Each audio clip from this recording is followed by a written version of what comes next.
ผู้ใหญ่ที่ขอดูตัวกันด้วยครับที่เดินข้างผู้บรรยายนะครับสามารถสอวิศวะครับเชิญครับ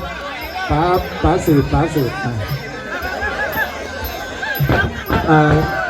หมอลำทำมวยขอผ่านไม้สีแดงด้วยครับ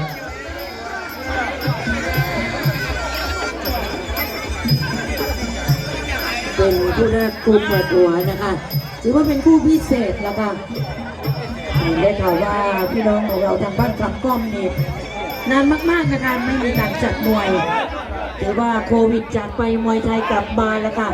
รวมสร้างเสริมเยาวชนต้นกล้า6,000ด้านล่างสำหรับพี่เลี้ยงอ้าวยกที่หนึ่งจอน้อยนี่แดงซุปเปอร์แมนน้ำเงินเอาทีละไปเก็บเห็ดพ่อกันบอกไปเก็บเห็ดพ่อกันบอกมันสวดมันญาติเห็ดกันบอกนี่เลยมาเคลียร์ใจมาดูกติกาลุกต้องรีบลุกเนี่ยบ่ลุกเลยโดนนับเนี่ยยกที่หนึ่ง6,000จอน้อยที่แดงนวมแดงก็คือมุมแดงนวมน้ำเงินก็คือมุมน้ำเงิน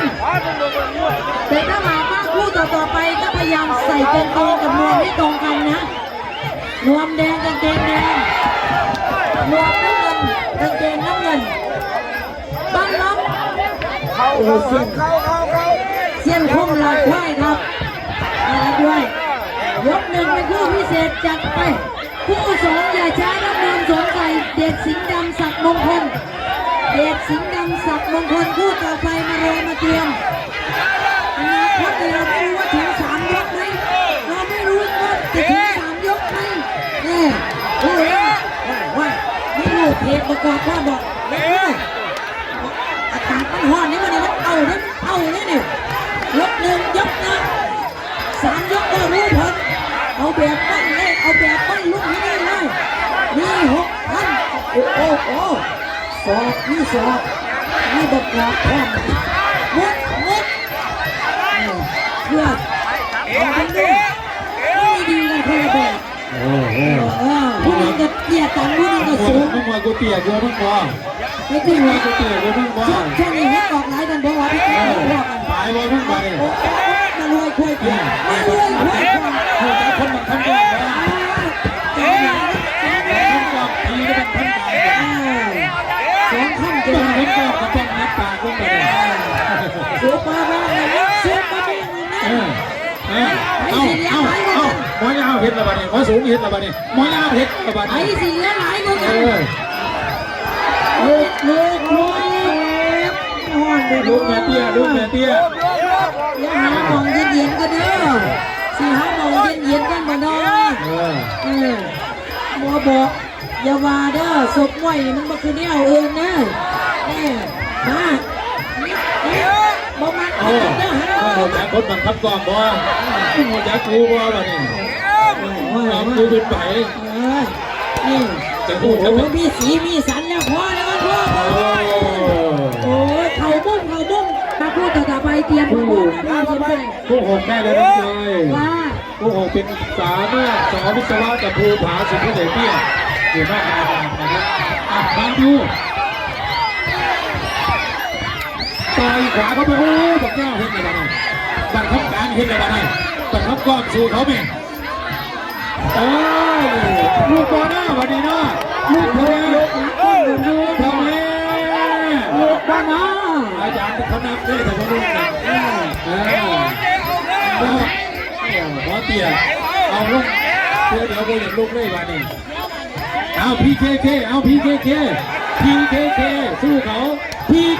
สู้เขานี่โหยักษ์ก็ซื้อเป็นพีเค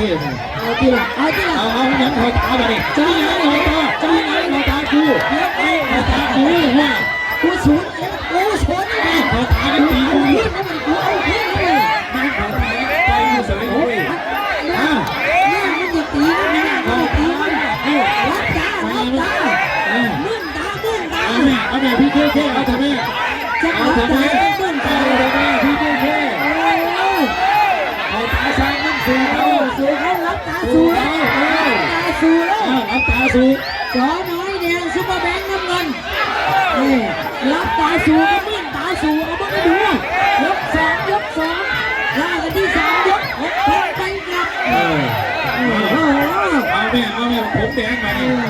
เตี้ยเอาเลยเตี้ย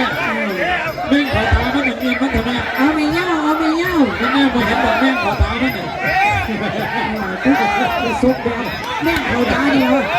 เลี้ยงไปเลยแม่งเขาตาเดียวมึงแม่งตาเนี่ย แม่งบ่แม่งบ่ เล่นตา แม่งกับมันสิเอาอย่าง เล่นตา แม่งกับมันสิเอาอย่างเอาบ่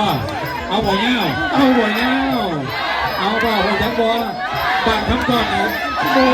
กินมาเมื่อไหร่ ทิ้งเขาเกี่ยวเข้าเด้อทิ้งเขาเด้อ กู เฮ้ย แม่กู ลูกทำไมลูกทำไม เย้าไม่รู้ บนลูกเขากรรมการที่เด็ดนะลูก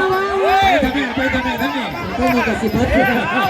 ยักษ์ผู้ใดแย่งกันเหมือนนี่ในตอนนี้แย่งกันเหมือนนี่ หมอเน่าเห็นระบาด คู่ที่แดงคู่ หมอเตี้ยเอาหมอเตี้ย มา เอาหมอเน่าย ก คุย สองยกสอง หมอเน่า3 ศอกเข้าไปบดยาเข้าไป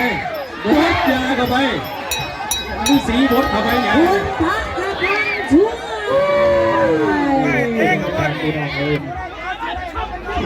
คุณน่าจะสุดดังแต่จากบนยังไม่พร้อมนะครับ เอาจงอางรำนักนวลเสริมใส่กระโหลกชิดครับ จงอางรำบนชิดเลยนะครับ เอาพระมวยนักสร้างนานักนวลเสริมใส่จงอางรำกระโหลกชิด หักข้อ จิ้มจิ้มไม่บอกฮักข้อ ทีม จิ้ม ที จิ้ ม ม เจอกับทีมพอดีเลย